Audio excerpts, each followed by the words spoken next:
describe him to me.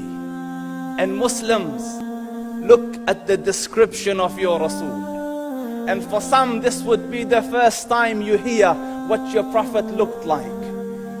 I saw a man of striking appearance.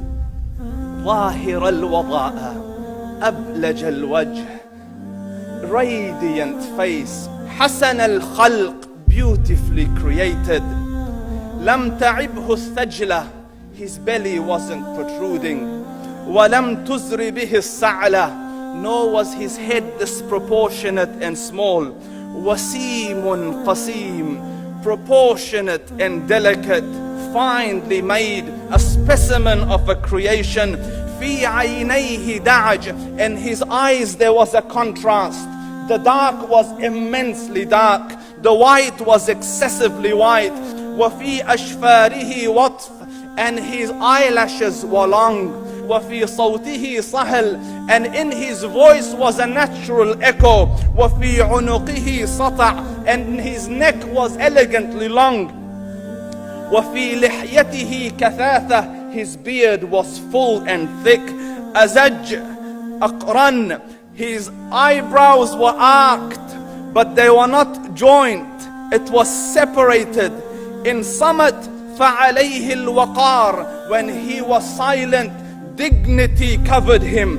وإن تكلم سماه وعلاه البهاء, and when he spoke, it was audible and clear, almost commanding and overtaking. أجمل الناس وأبهاهم من بعيد, from afar the most striking and outstanding in appearance. وأحسنهم وأجملهم من قريب, and when he came near, the best of them and the most handsome of them in closeness. حلو المنطق, so such an exalted and sweet level of logic. Like when he used to speak, it was so coherently logical, it was smooth and easy to understand. فصل لا نزر ولا هذر, he was to the point, not excessive, nor too short. كأن منطقه خرزات نظم يتحدرن, his logic, his utterances, his words were like jewels coming out of a necklace, calculated, polished, one after the other, it would flow magically. ربعة, he was medium in height. Your eye didn't have to strain to look up at him, nor was it tedious to look down at him. He was a comfortable sight to look at. له رفقاء يحفون به, he had friends, the people that were with him, they were working around him to try to serve and protect him.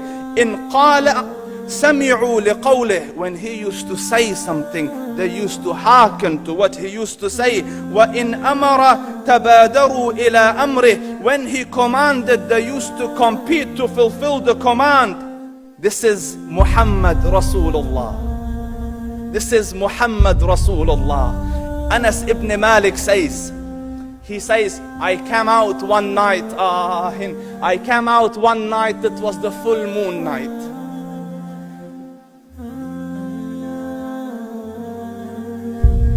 And I looked at the moon, and in the desert, understand, the moon is an awesome sight. It is smooth, it is radiant, it is clear, it is gentle compared to the scorching sun at which they are used to. So the moon was the epitome of beauty. So he says, I came out at a full moon night and I looked at the moon and I saw it, beautiful, handsome. So I said, let me go see if the moon is more handsome or my Prophet is more handsome. Let me see if that is more beautiful or the Prophet is more beautiful. So I went and I saw him standing afar. So I looked at his face and I looked at the moon, and I looked at his face, and I looked at the moon, and I looked at his face, and I looked at the moon, and he said, Wallahi, he was more handsome than the moon in its entirety. That is just the look of your Rasul. Aisha radiyallahu anha says, I was sewing with the needle, my needle dropped in the dark, I couldn't find it. I said, Ya Rasul, I can't find it. He moved his face close, and I swear, out of the radiance of his face, I found my needle. And the Prophet sallallahu alaihi wasallam was mind-bogglingly handsome, but his handsomeness was covered with waqar and jalal and hayba.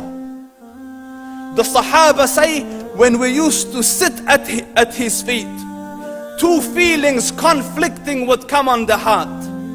The first one, you wanted to look at him. You wanted to behold the majesty of his face. And when you wanted to look up, shyness used to overtake you, so you used to look down. Amr ibn al-As says, I sat with him many times, but if you ask me to describe his face, I can't describe it. I wouldn't be able to look up to him ijlalan wa ta'ziman. I couldn't look up at him.